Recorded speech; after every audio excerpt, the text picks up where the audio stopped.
Eh,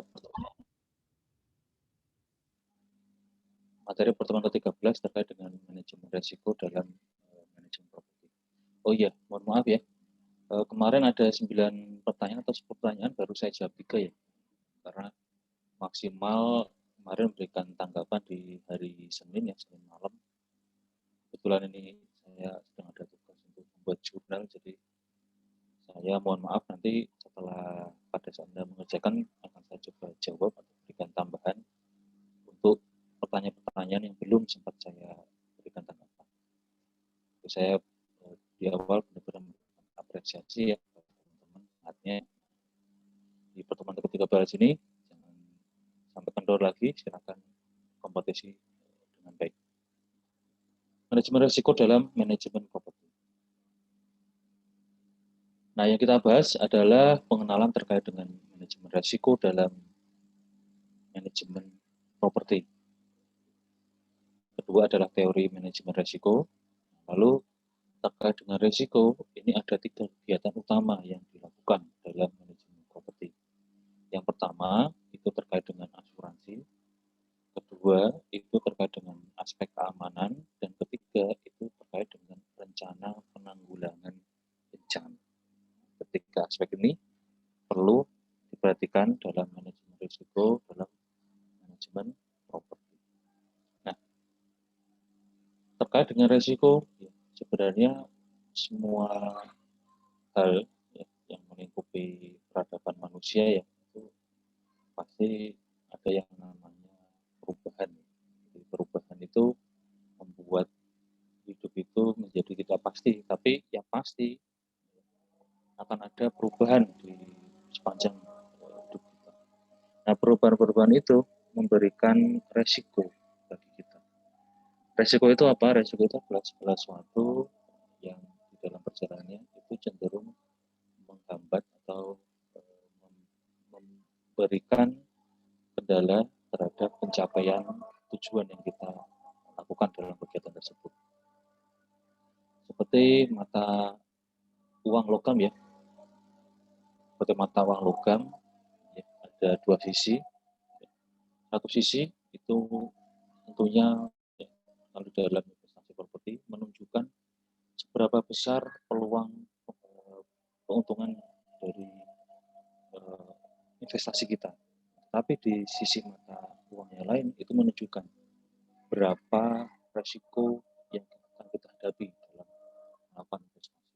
Jadi besarnya resiko itu berbanding lurus dengan potensi atas pencapaian pendapatan atau penghasilan yang kita peroleh.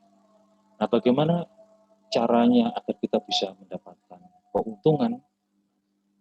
Caranya adalah dengan melakukan mitigasi risiko, yaitu mengenal resiko-resiko yang akan terjadi itu apa saja. Setelah kita mengidentifikasi, lalu upaya yang kita lakukan adalah meminimalisir atau menghilangkan ya, upaya sebaik mungkin untuk menghilangkan resiko yang menyertai kegiatan kita.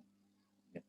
Nah, dengan berupaya untuk meminimalisir, ya, kalau kita tadi punya konsep keuntungan itu sama dengan resiko, ketika resikonya ini berhasil diturunkan, maka kita bisa mendapatkan kondisi, kita bisa memaksimalkan keuntungan. Nah, jadi konsepnya seperti itu. Maka manajemen resiko ini biasanya di setiap kegiatan pembelajaran atau praktek manajemen selalu dibahas di bagian akhir.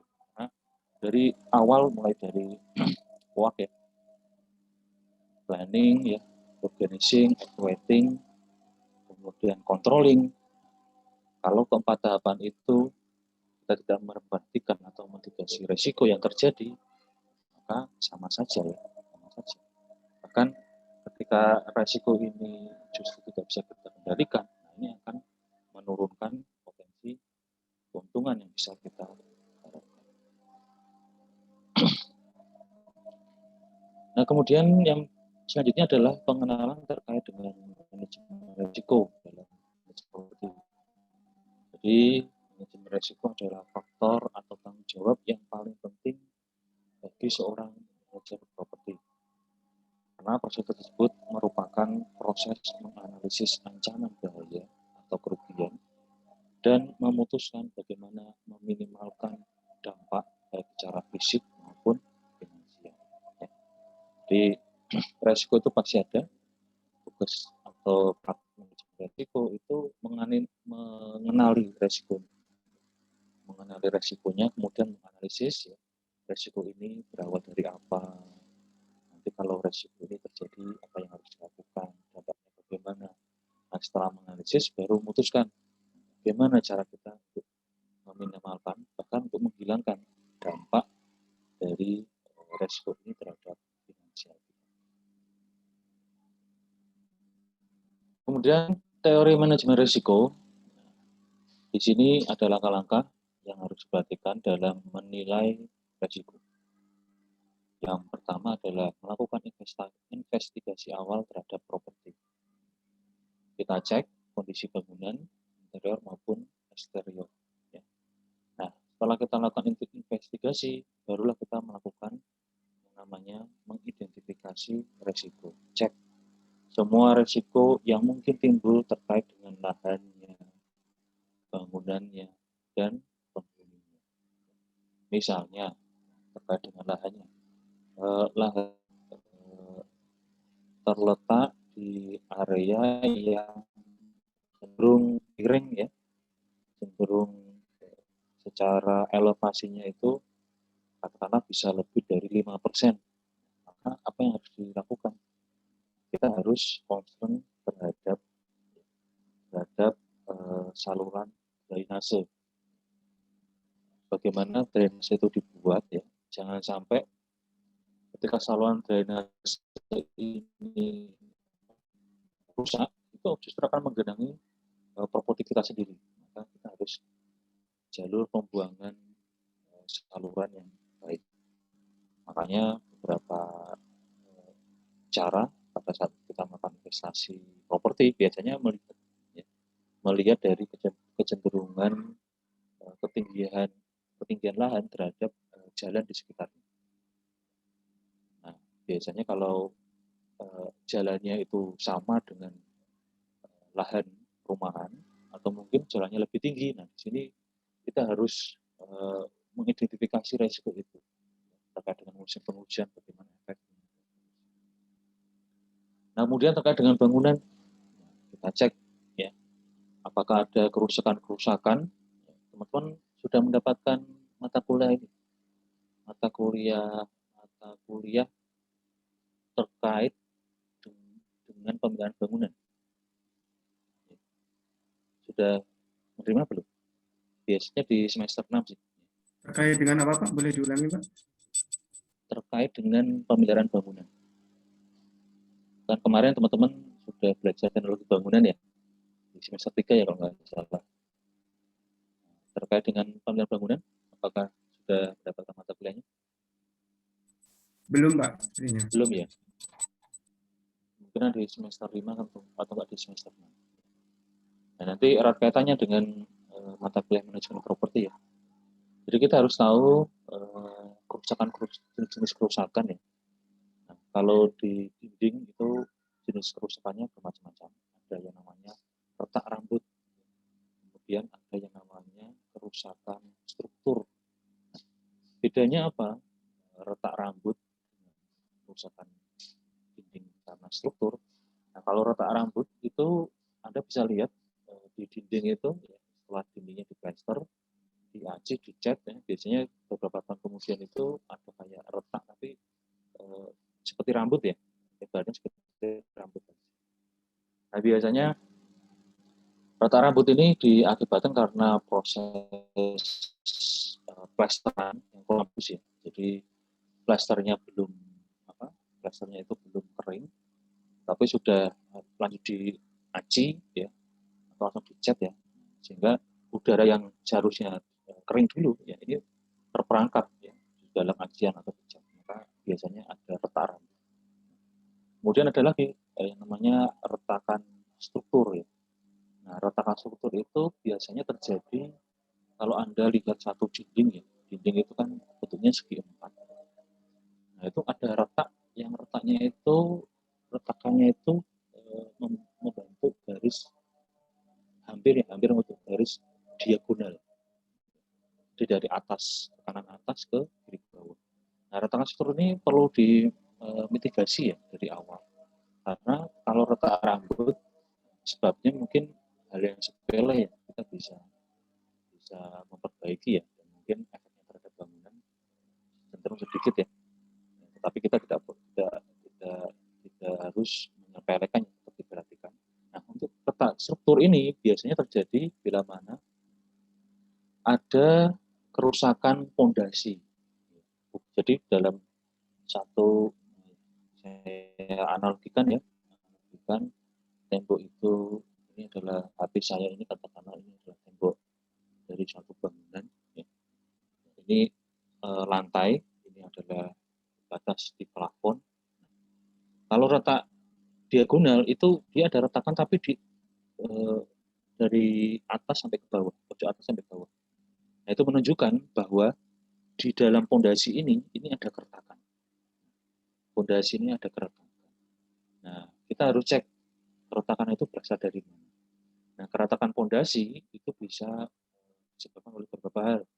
Contohnya adalah karena jenis tanah ya, yang tanahnya itu adalah tanah rawa ya biasanya. Nah, itu biasanya karena pondasinya terlalu berat. Nah, pondasi ini akan semakin tenggelam. Nah, karena pondasi ini nyambung dengan kolom dan dinding, maka pondasi itu sekarang akan menarik dinding ke bawah. Nah, maka bisa retak. Nah, bisa juga karena faktor pembangunan di sekitar rumah. Nah, beberapa contoh, mungkin teman-teman secara tidak langsung yang menyadari, ada satu rumah yang sebelumnya berdiri tegak. Nah, kemudian ternyata di sebelahnya itu dibangun rumah berlantai 3. Nah, kemudian dilakukan pembangunan rumah lantai 3 itu dengan menanam yang namanya paku bumi. Jadi fondasinya itu tidak dengan cakar ayam. Atau ini case biasanya di perumahan-perumahan yang di sebelahnya itu ada area tanah kosong yang dibangun mall. Ya, kalau mall kan tidak mungkin menggunakan fondasi cakar ayam ya, masih menggunakan fondasi paku bumi. Jadi ada satu fondasi yang mungkin panjangnya 20 meter, paku bumi. Sudah dicetak, tinggal dimasukkan. Nah, pada saat memasukkan itu, nah karena dimasukkan ke dalam tanah, nah fondasi ini ikut ya, karena bergetar dan tarik ya, dan secara tidak langsung ketarik dengan hentakan dari penanaman fondasi paku bumi.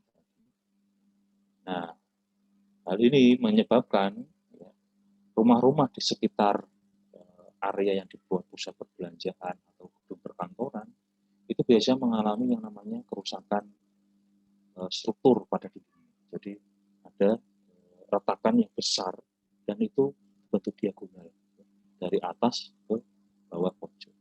Nah, itu yang berbahaya. Kenapa?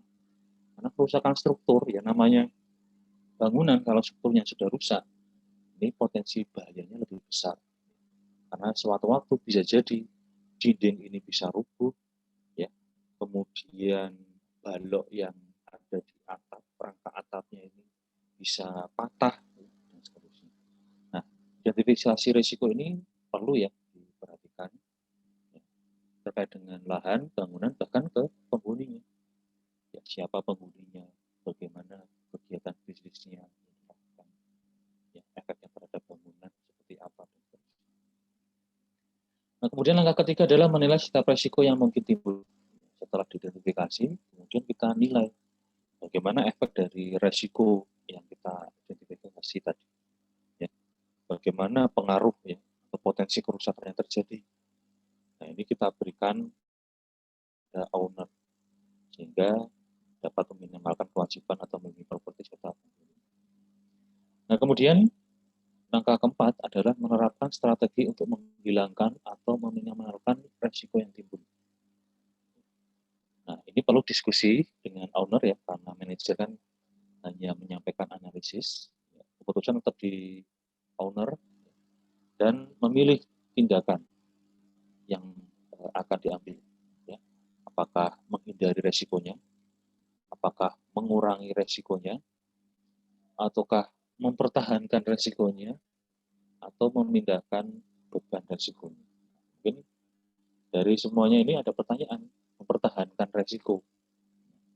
Mempertahankan resiko ini bagaimana prakteknya?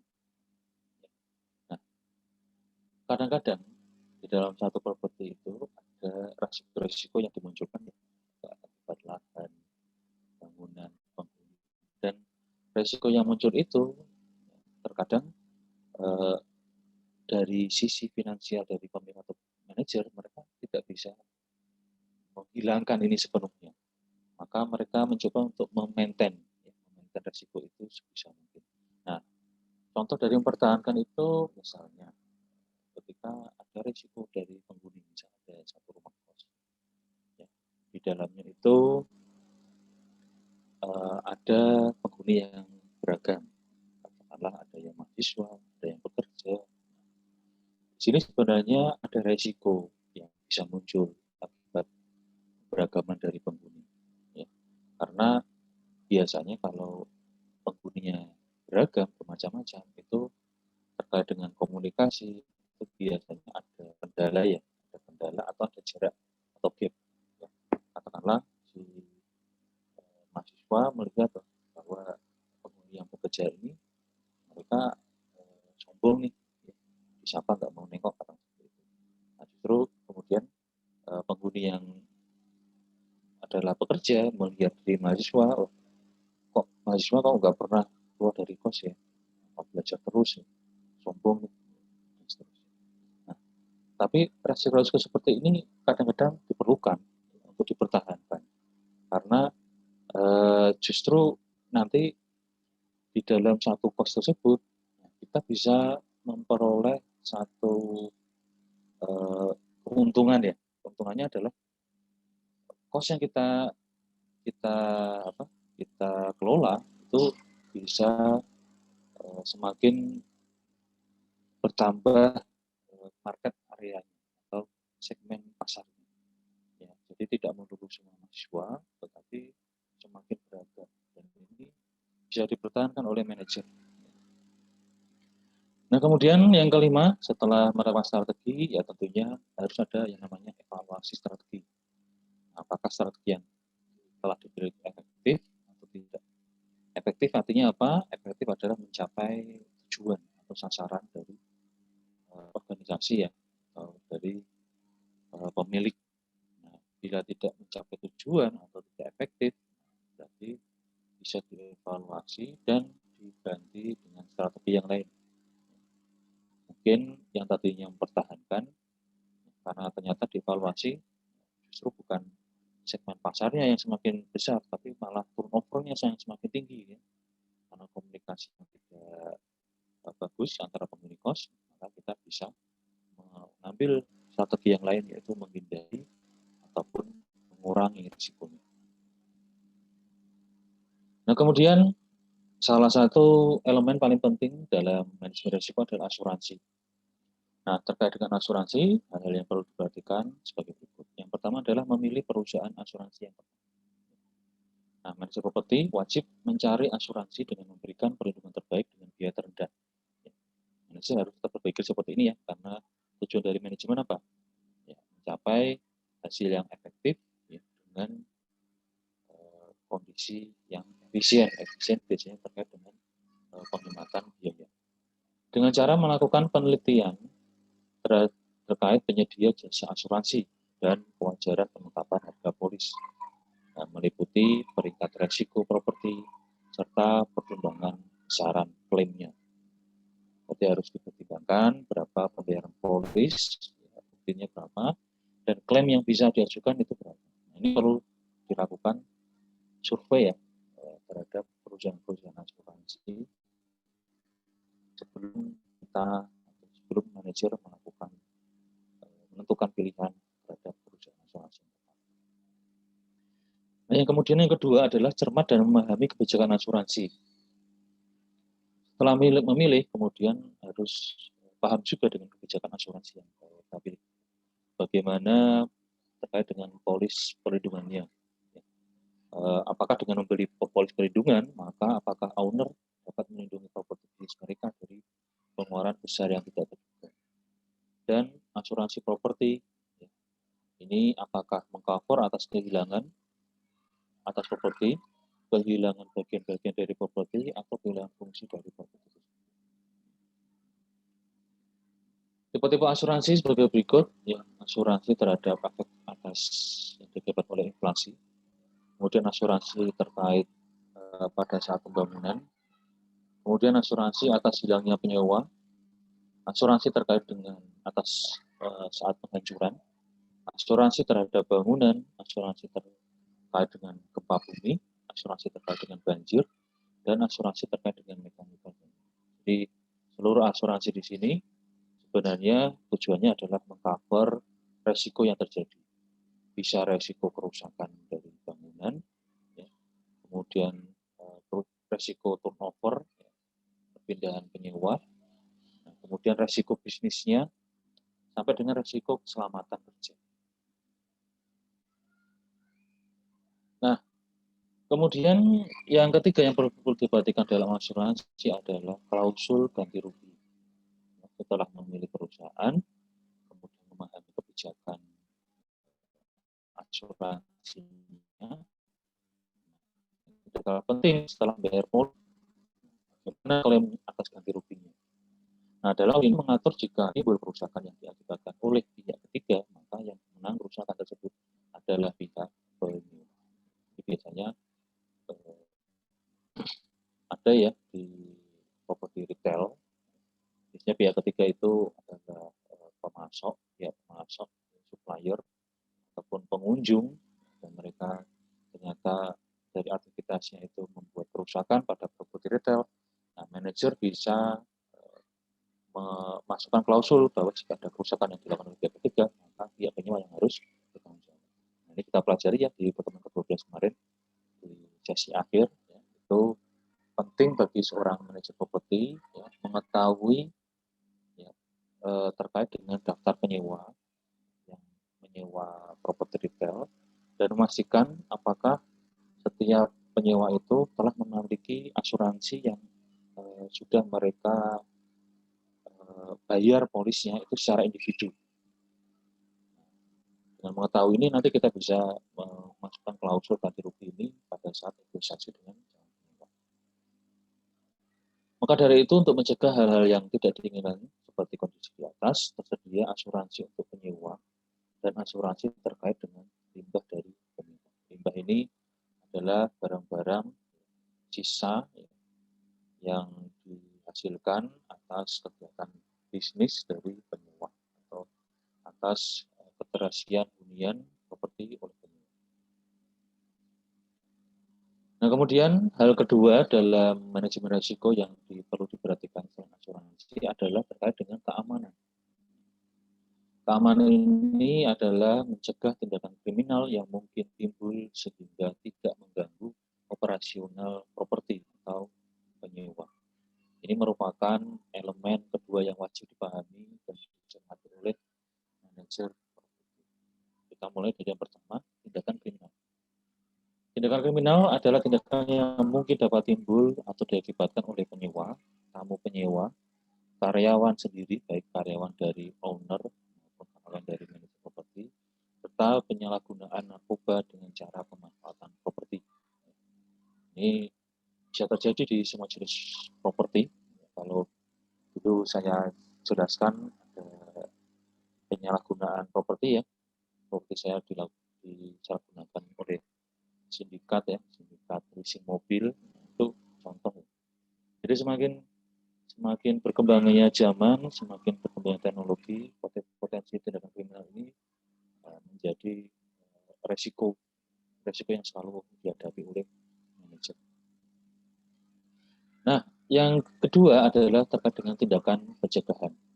Nah, setelah kita mengidentifikasi tindakan kriminal itu bisa berasal dari mana saja, kemudian kita coba identifikasi tindakan pencegahan yang harus dilakukan. Nah, ini merupakan langkah-langkah keamanan yang dilakukan oleh manajer properti yang dipengaruhi oleh jenis serta struktur bangunan. dan area umum di dalam properti yang dikelola oleh manajer properti. Nah, ini kaitannya dengan keamanan. Nah, ya, mohon maaf ya, suara anak kecil main ya. Saya lagi di kos. Kebetulan kos saya di depan ada halaman luas ya.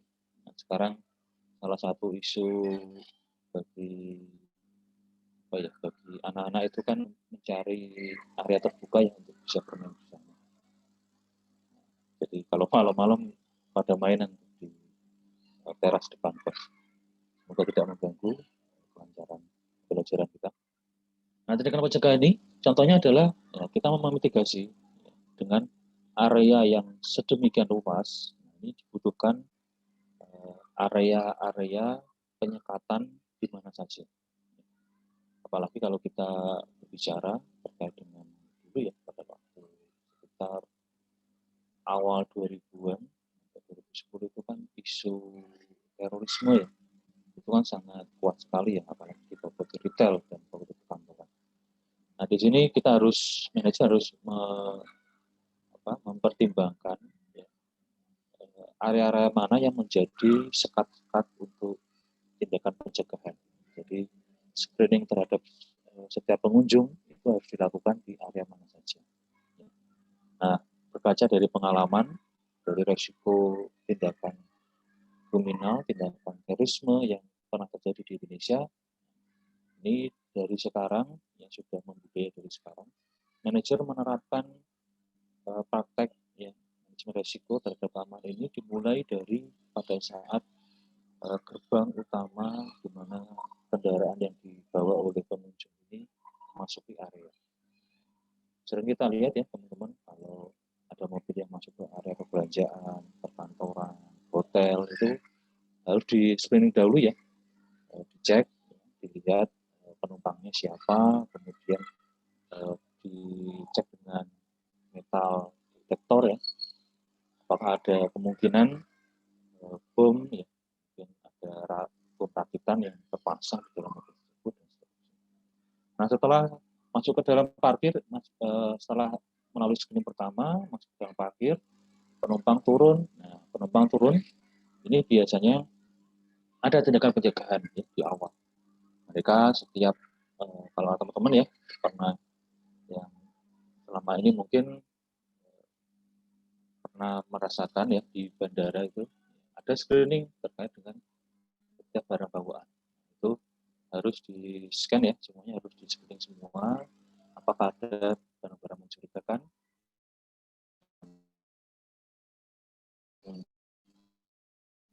barang yang jadi atau menempel di pakaian. Setelah itu nanti tinggal selanjutnya. Nah, biasanya di depan itu ada front office itu di pengunjung. Pengunjung ingin ini di gedung perkantoran ya, gedung perkantoran itu akan di screening. Ya. Bapak atau Ibu mau ada kepentingan apa? Setelah mengetahui, kemudian diarahkan. Nah, nanti sebelum pengunjung itu masuk ke dalam gedung perkantoran, mereka wajib meninggalkan kartu identitas, baik itu SIM maupun KTP. Dan kartu identitas itu biasanya ditukar dengan kartu akses masuk ya, atau akses masuk. Nah, di gedung perkantoran yang sudah menerapkan keamanan ini, ya, sebelum masuk ke lift itu biasanya ada satu bit ya, di mana dengan aset card yang yang pengunjung peroleh dengan menukarkan ID itu kemudian untuk melewati akses masuk atau gate ya sebelum bisa masuk ke dalam area lift. Jadi pengamanan-pengamanan yang dilakukan seperti itu nanti akan menjaga atau meminimalisir resiko yang terjadi ya. Dan akhirnya ketika mitigasi resiko ini bisa dilakukan ya, menghilangkan atau mengurangi resiko, maka harapannya si para penyewa ini semuanya bisa melakukan bisnisnya dengan tenang ya, nyaman, aman. Kalau mereka sudah nyaman, aman, ya tentunya pemilik atau manajer properti itu akan mendapatkan penghasilan sewa yang stabil. Kemudian ya, terkait dengan keamanan, ini peralatan keamanan bisa satunya CCTV, ya, ini dipasang di berbagai sudut. Nah, pemasangan CCTV ini juga ada tekniknya ya teman-teman. Tidak asal semua pasang, biasanya antara satu CCTV dan CCTV yang lain itu tidak menyorot atau tidak mengambil area gambar yang sama. Ya, terkait dengan efisiensi ya, biaya terkait dengan pasang CCTV, kemudian ya akses card ya atau akses yang tadi ditukar ya, ditukar dengan kartu identitas pengunjung. Kemudian ada akses terpusat, komunikasi interkoneksi dan alarm. Nah, kemudian keamanan ini juga bisa dibentuk ya, dengan kerjasama dengan penegak hukum setempat, dengan TNI, Polri. Ya. Jadi jika ada event-event tertentu, ya, event-event yang melibatkan massa yang banyak, event-event yang mungkin mengundang public figure, ya, baik itu pejabat pemerintah ya, maupun artis, ya, dan seterusnya. Nah, ini pengamanan ini perlu ditingkatkan, yaitu dengan bersama dengan penegak hukum setempat. Nah, kemudian juga bisa merekrut petugas keamanan profesional. Jadi ini biasanya ya bapak-bapak ya, atau ada satu organisasi biasanya merupakan mantan pegawai atau pensiunan TNI Polri ya. Biasanya bapak-bapak ini ya, sekelompok orang ini mereka membuat satu organisasi profesional yang menyediakan safety ya, keamanan, baik itu safety terhadap personal maupun safety terhadap suatu area. Nah, kemudian selanjutnya ini bisa ditempuh dengan menempatkan petugas keamanan properti. Jadi ada satpam yang ini direkrut dan bertugas secara shift. Ya. Nah, kemudian petugas ini nantinya bisa bekerja sama dengan petugas keamanan profesional. Nah, selain dari keempat ini bisa diusahakan dari jalur diskusi bersama. Nah, diskusi bersama ini merupakan satu usaha persuasif ya yang dilakukan oleh manajer, apalagi kalau di manajer properti hunian ya seperti apartemen. Nah, ini manajer properti ya penyewa dan penegak hukum ini berdiskusi bersama, ya menyempatkan ya mungkin ada coffee morning di setiap awal atau akhir bulan atau sebulan sekali minimal. Ya, jadi nanti di diskusi ini atau di coffee morning ini manajer properti yang kemudian bisa berinteraksi dengan penyewa yang biasanya diwakilkan oleh asosiasi penyewa, ya. Kemudian dengan penegak hukum ya TNI Polri, nah ini bisa berdiskusi terkait dengan isu-isu terkini terkait dengan keamanan, mungkin ya terkait dengan praktek protokol kesehatan yang diterapkan oleh pemerintah di masa pandemi. Nah, di diskusi bersama ini bersama-sama bisa baik itu manajer maupun asosiasi dari penyewa, di mana asosiasi penyewa ini akan meneruskan informasinya kepada si penyewa. Nah, ini mendapatkan penjelasan dari penegak hukum terkait dengan praktek protokol kesehatan yang harus dilakukan di masa pandemi ini, terutama di masa PPKM.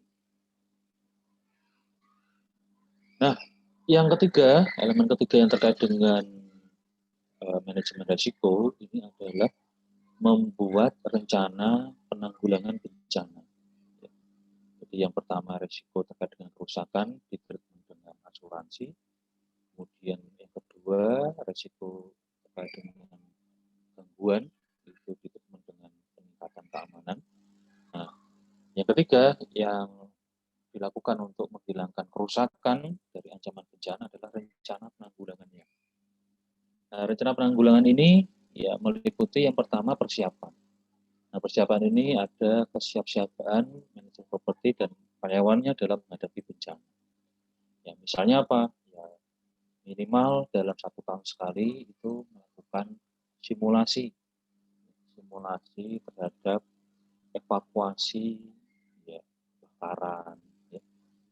Jadi simulasinya dengan ya mungkin manajer bisa mendatangkan pemadam kebakaran ya, kemudian mengaktifkan alarm dengan sebelumnya memberikan informasi ya kepada para penyewa ya.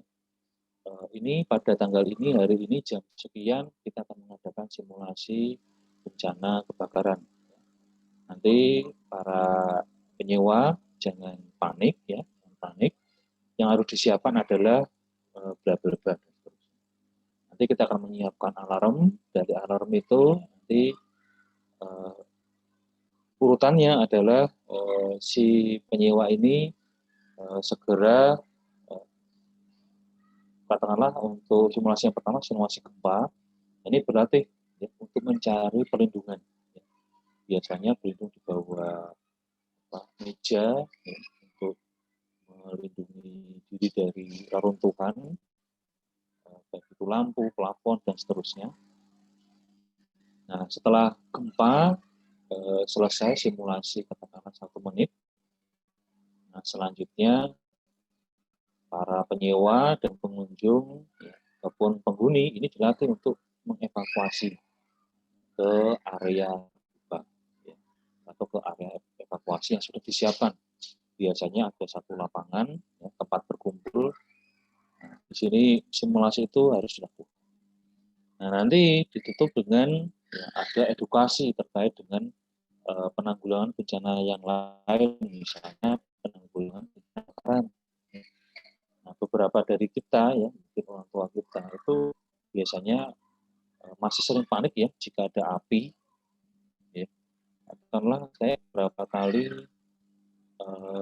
mengalami, jadi kebetulan kompor gas saya sudah berumur ya, sehingga kerusakan. Kemudian pernah juga terjadi ya, istri saya memasak air ya, masak air atau masak sayur ya, menghangatkan sayur, tapi lupa untuk mematikan. Jadi sayurnya itu sampai kuahnya itu hilang, bahkan sampai gosong ya kalau orang Jawa bilang gosong. Dan yang berada di atas wajan itu malah menyulut api. Jadi kondisinya adalah wajan itu di dalam atas wajan itu ada api. Nah, apa yang harus dilakukan? Nah, ini kalau tidak ada persiapan, orang akan cenderung panik. Biasanya yang dilakukan apa? Mengambil air, karena edukasi kita terhadap api ini kan biasanya mereka dari kecil ya, oh api ini kalah dengan air. Nah, maka kalau ada kebakaran atau api yang muncul di kompor gas, yang itu bukan api dari pembakaran gasnya ya, ini karena ada terus gas yang bocor sehingga api memenuhi hampir seluruh kompor gas ya. Nah, ini jangan disiram air, kalau disiram air ya apinya semakin membesar. Apa yang dilakukan? Nah, dilakukan adalah ya contohnya edukasi adalah mengambil handuk ya, atau mengambil kain eh, yang lebar, atau misal kalau di sebelah kompor itu ada jemuran ya. Nah, kalau di jemuran itu ada handuk atau ada daster nih, ya, kalau ibu kan ada daster. Nah, jangan khawatir kehilangan handuk atau daster. Handuk sama daster tadi itu dimasukkan ke dalam ember, semua basahi ya, basahi semua handuk atau daster tadi, dan kemudian kita lakukan treatment dengan menutup ya, menutup seluruh area yang terbakar itu dengan handuk atau kain yang lebar tadi atau daster tadi, semuanya ya, jangan sampai ada celah ya, yang belum tertutup. Nah nanti api akan tertutup itu, api akan tertutup karena apa? Api ini kan erat kaitannya dengan oksigen ya, jadi ketika ada oksigen maka api ini cenderung dia akan bertahan. Tapi ketika kita menutup seluruh akses api ini bisa memperoleh oksigen ya, atau udara, maka api itu akan padam. Atau mungkin ada edukasi ketika kompor itu ada kompor itu di atasnya ada api ya karena gosong tadi. Nah, maka treatment yang pertama bisa diambil, yaitu apa? Kita tetap tenang, ya, kita melepas regulatornya dulu. Nah, setelah melepas regulatornya, unggas dan keluarkan dari rumah. Nah, itu yang harus dilakukan pertama. Memang jika tenang ya melakukan interpretasi seperti ini ya, tapi dengan adanya edukasi simulasi ini akan membantu para penghuni maupun penyewa untuk berlatih untuk tetap tenang di dalam situasi yang panik. Nah, kemudian ada bahaya asap dan api dan asap. Nah, ini pastikan semua bangunan dilengkapi dengan alarm asap dan peralatan pemadam api ringan atau singkat APAR. Jadi alat pemadam api ringan. Bentuknya seperti apa? Itu loh yang warnanya merah itu ya biasanya. Ada tabung warnanya merah bisa dipasang di pojok ini, itu namanya APAR. Nah, kalau sudah dipasang ya tentunya kita harus tahu bagaimana cara melakukan agar semua penghuni dan para penyewa ini paham terkait dengan penggunaan APAR, ya berarti harus dilakukan simulasi ya minimal setahun sekali bagaimana sih caranya menggunakan APAR. Ya, cara yang pertama ya mungkin tuasnya dilepas dahulu, ya, kemudian disemprotkan ya merata. Kemudian yang ketiga penanganan limbah bahan berbahaya dan beracun atau B3. Manajer properti harus siap dengan kondisi jika ada penyewa yang bekerja dengan bahan-bahan khusus atau berbahaya. Nah, terkait dengan bahan-bahan seperti ini perlu ditreatment ya, jangan sampai ada bahan-bahan yang mudah terbakar itu ternyata dikelola atau diusahakan oleh penyewa. Nah, manajer ternyata tidak tahu bahwa penyewa ini mempunyai bahan-bahan yang seperti ini. Nah, kalau tahu, ya kalau kualifikasi penyewa itu sudah kita terapkan,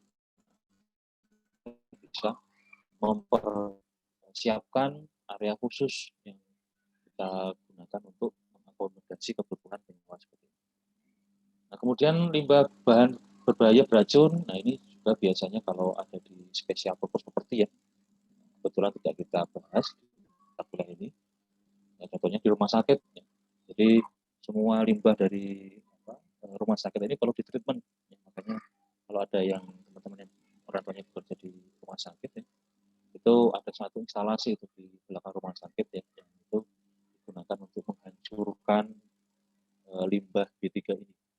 Limbah B3 ini bahaya bila mana dia dibuang di tempat umum, termasuk barang-barang dari X ya atau bekas penggunaan medis. Nah ini ada ketentuan khusus di Kementerian Kesehatan terkait dengan pembuangannya. Jadi tidak serta-merta boleh dibuang di tempat pembuangan umum.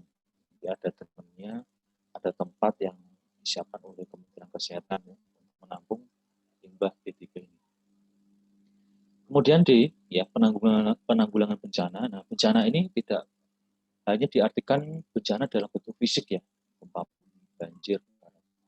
Nah, ada juga dalam tanda kutip bencana yang diakibatkan ya mungkin karena kelakuan dari penghuninya. Nah, tentunya tidak fisik ya, mungkin ada penyewa-penyewa yang melakukan tindakan kriminal di sini. Manajer harus mempunyai kemampuan ya, dalam berkomunikasi dengan media. Ya. Jadi seorang manajer properti yang cakap dalam menyampaikan informasi dan data kepada awak media atau masyarakat, sehingga dapat memulihkan nilai properti atau meningkatkan nilai jual properti tersebut. Jadi langsung bisa mengembalikan. Contohnya mungkin terkait dengan tindakan kriminal, ya. Ada pembunuhan dengan mutilasi terhadap salah satu penghuni di apartemen. Di situ manajer properti harus sigap ya dalam melakukan komunikasi dengan media. Mungkin tanpa menunggu hasil penyelidikan dari polisi, nah, manajer properti bisa melakukan konferensi pers ya, dengan beberapa stasiun televisi atau media surat kabar yang menyatakan bahwa ya, di situ manajemen telah melakukan atau membuat kontrak tulis ya dengan penyewa, di Karena apabila dalam kegiatan penyewaan ini ada kegiatan kriminal yang terjadi, maka manajer ya, dengan tegas menyatakan manajemen tidak terkait dengan kegiatan tersebut dan sesuai dengan kontrak sewa, maka manajemen akan melanjutkan tindakan kriminal dari penyewa ini kepada pihak yang berwajib untuk melakukan penyelidikan. Nah, dengan melakukan komunikasi seperti ini akan sangat efektif ya, untuk mengembalikan lagi atau memulihkan nilai dari properti. Karena di masa-masa seperti sekarang ini teknologi semua media itu terbuka, satu hal jelek yang terjadi di properti kita itu bisa di blow up, bisa viral. Yang kalau sudah viral, viralnya negatif, itu justru akan menurunkan reputasi. Kalau reputasinya sudah rendah, maka ini nanti akan lama-kelamaan akan menurunkan nilai properti kita. Yang dimulai dengan semakin banyaknya penyewa yang berpindah dari properti kita. Ya. Okupansinya menjadi rendah, turnover-nya menjadi tinggi, sehingga mau tidak mau manajer harus menurunkan sewa. Kalau nilai sewa turun, berarti nilai properti juga turun. Nah, itu efeknya. Nah, kemudian pasca bencana, manajer properti harus cekatan dan cepat memulihkan kondisi properti pasca bencana. Misalnya dengan menyewa kontraktor profesional untuk membantu merenovasi, membangun ulang properti tersebut. Jadi setelah ada bencana, ini nanti bekerjasama dengan perusahaan asuransi terkait dengan klaimnya, ini harus segera melakukan perbaikan. Karena apa? Kalau properti yang telah mengalami bencana, biasanya jika tidak dilakukan perbaikan, ini kerusakannya akan merembet ke bagian. Nah, persiapan ya di sini bisa melakukan inspeksi rutin bangunan, kemudian adanya ruang kontrol utama yang mengatur semuanya baik dalam kondisi normal atau bencana. Kemudian menyiapkan personel yang terlatih dan cakap dalam menghadapi situasi bencana, bisa berupa juru bicara, petugas layanan darurat, koordinator petugas layanan darurat, kemudian pelatihan dan informasi yang rutin kepada penyewa terkait dengan simulasi tadi. Terkait dengan bahaya asap dan bahaya api dan asap, selain alarm asap dan apar, manajer properti juga wajib melengkapi bangunannya dengan peta jalur keselamatan bisa dibaca dan dimengerti. Ini bisa Anda lihat ya, biasanya di dekat lift kalau di pusat perbelanjaan atau di dekat lift di hotel ya, biasanya itu ada peta jalur keselamatan. Jadi kalau ada bencana misal kebakaran atau gempa, ya, setelah gempanya usai, ya, getarannya usai, lalu jalur keselamatan itu adalah arah kemana. Nah, ini perlu ditempel ya di bagian tertentu ya yang terkait, biasanya di dekat atau di dekat. Nah, nanti juga teman-teman ya kita bekerja di Kementerian Keuangan ya, instansi lainnya, kita melakukan inspeksi lapangan ke satu lokasi yang resikonya besar ya, misal di area kilang minyak, ya, kemudian di area platform minyak ya, yang bangunannya di tengah-tengah perairan lepas ya, kan ada platform ya, bangunan yang dibentuk untuk mengambil atau menempatkan sumur minyak. Nah, di situ sebelum masuk biasanya dijelaskan terkait dengan jalur keselamatan. Nah, nanti akan disediakan satu sesi ya, untuk penjelasan jalur keselamatan, kemudian penggunaan alat-alat ya, keselamatan. Nanti akan dijelaskan. Nah, itu tanggung jawab dari manajer properti untuk menjelaskan itu. Kemudian ada lampu darurat ya. Jadi ketika semua lampu mati karena gempa, ya, instalasi listrik terputus, nah ini harus ada lampu darurat yang diaktifkan. Biasanya lampu darurat ini terhubung dengan genset ya, yang ditempatkan di basement. Kemudian ada jendela dan pintu darurat, kemudian pintu dengan material yang tahan dari api. Ya. Nah, ini sebagai perlindungan bagi penyewa, pengunjung ya. Jadi ketika tidak bisa bergerak, mereka ada satu material yang bisa digunakan untuk perlindungan. Kemudian sistem pengeras suara indoor maupun outdoor, ya. Kemudian sistem keamanan lift yang canggih. Sistem keamanan lift yang canggih ini terkait pada kondisi-kondisi yang force major ya, terkait dengan listrik mati dan seterusnya. Nah, ini lift biasanya dilengkapi dengan dengan mekanisme untuk mematikan seluruh instalasi, namun ada instalasi rem darurat. Maksudnya ketika listrik mati, tidak serta-merta liftnya itu akan terjun langsung ke bawah, tetapi tiba-tiba ya, dia akan berhenti di salah satu lantai. Nah, kemudian kalau penyelamatan di dalam lift, ya berarti nanti bisa menghubungi petugas kontrol utama ya, dengan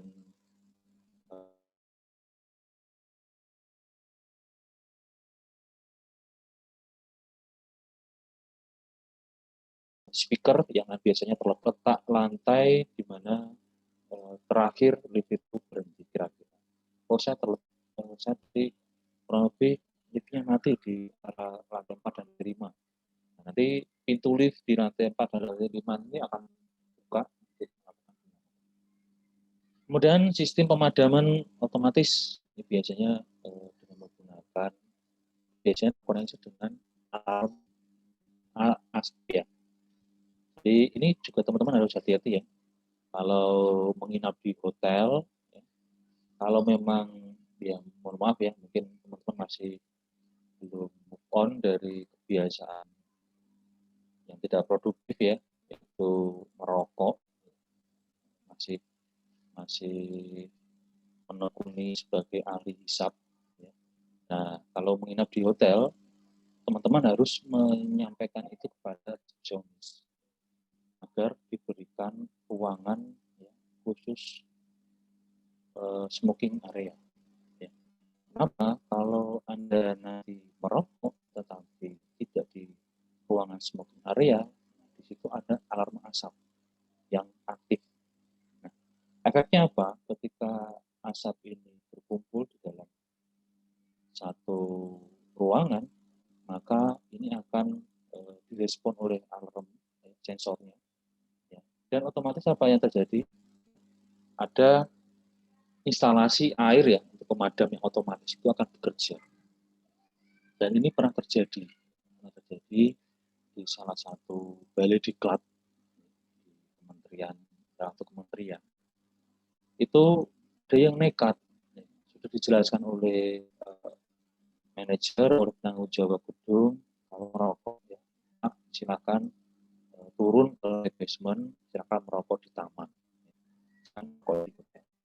Tapi ada nekat merokok di hotel, merokok di ruangan untuk menginap ya di tadi.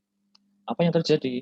Ya, yang terjadi adalah ya, ketika ada kumpulan asap, alarm ini atau sensornya ini efektif ya, dia bekerja. Akhirnya seluruh ruangan penginapan di Pikat itu semuanya basah ya, karena sprinkler airnya itu bekerja. Ya. Jadi semua ruangan itu sprinklernya menyemprot air semuanya. Nah, di sini sangat pas sekali, akhirnya peserta Pikat itu ya, merupakan dari balai diklat ya, dan dinyatakan tidak lulus dari kegiatan pendidikan dan pelatihan. Ini teman-teman harus memahami ya teknologi-teknologi yang terpasang untuk penanggulangan bencana. Kemudian penggunaan sistem kontrol terpadu di mana terdapat ruang kontrol utama sebagai pengawas semua aktivitas. Jadi biasanya kalau CCTV ya, itu biasanya ada satu ruangan tertentu yang biasanya digunakan untuk mengawasi ya, seluruh tahapan CCTV. Sering ya di film itu ditampilkan ruang tersebut. Kenyataannya itu memang benar-benar ada ruangan tersebut.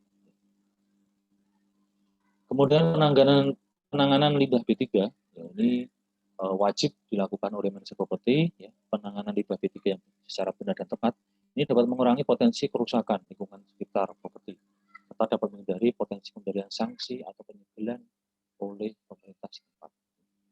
Jadi jangan Anda pikir bahwa semua industri ya yang menghasilkan limbah itu tidak diawasi pemerintah ya. Nah, saya punya tetangga, dia bekerja di dinas apa ya, di dinas pengendalian lingkungan ya. Nah, dia tugasnya setiap minggu itu atau setiap hari bahkan itu berkeliling di area-area industri. Dia mengambil sampel, ya, mengambil sampel dari keluhan yang menjadi pembuangan utama dari properti kita. Dibawa ke lab dan diuji. Nah, ketika hasil pengujian ternyata masih ada limbah, nah ini bisa dilanjuti dengan pertama adalah himbauan dahulu untuk membuat satu area pengolahan limbah sampai pada treatment yang paling keras, yaitu pemberian sanksi, ya, bahkan disegel oleh pemerintah. Nah, kemudian ya ini menurut Undang-Undang Republik Indonesia Nomor 18 Tahun 2008 terkait dengan pengelolaan sampah. Sampah P3 merupakan sampah spesifik yang meliputi sampah yang mengandung bahan berbahaya dan beracun, sampah yang mengandung limbah B3, sampah yang timbul akibat bencana, bongkaran puing bangunan, sampah yang secara teknologi belum dapat diolah, dan sampah yang timbul secara periodik. Itu sebagai sampah yang spesifik, jadi perlu diatur di undang-undang bagaimana cara pengelolaan sampah.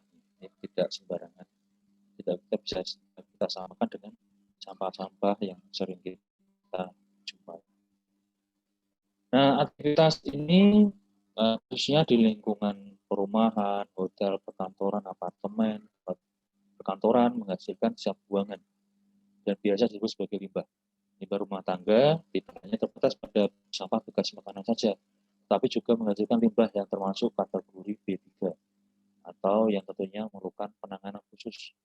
Jenis limbah 3 yang dirasakan oleh hotel, mal, apartemen, perkantoran yang harus dikelola adalah yang pertama terkait dengan elektronik bekas, kedua batu baterai bekas, ketiga aki bekas, empat neon dan bohlam bekas, kelima kemasan cat, keenam kosmetik bekas kadaluarsa, ketujuh oli atau kemas kendaraan yang mengandung bahan-bahan yang membuat iritasi ya, seperti logam merkuri.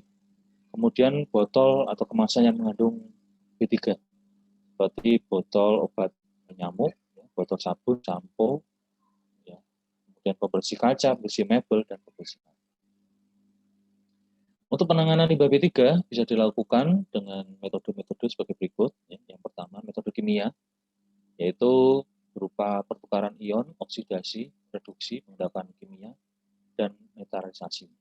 Namun pada intinya, untuk mengubah limbah berbahaya ini menjadi gas yang tidak beracun dengan memodifikasi sifat kimianya. Kemudian yang kedua adalah metode termal. Nah, metode termal ini dengan menggunakan suhu tinggi untuk pembakaran bahan. Jadi limbahnya itu dibakar. Nah, metode termal ini tidak hanya dapat mendetoksifikasi beberapa bahan organik, tapi juga bisa menghancurkan sepenuhnya. Kemudian ketiga adalah metode biologis. Ya, metode biologis ini digunakan untuk pengolahan limbah organik seperti yang berasal dari industri minyak. Ya. Salah satu metodenya adalah dengan budidaya tanah, ya, dengan menerapkan mikroba. Jadi mikroba ini yang nanti akan menstabilkan limbah berbahaya. Nah, proses ini disebut sebagai bioremediasi.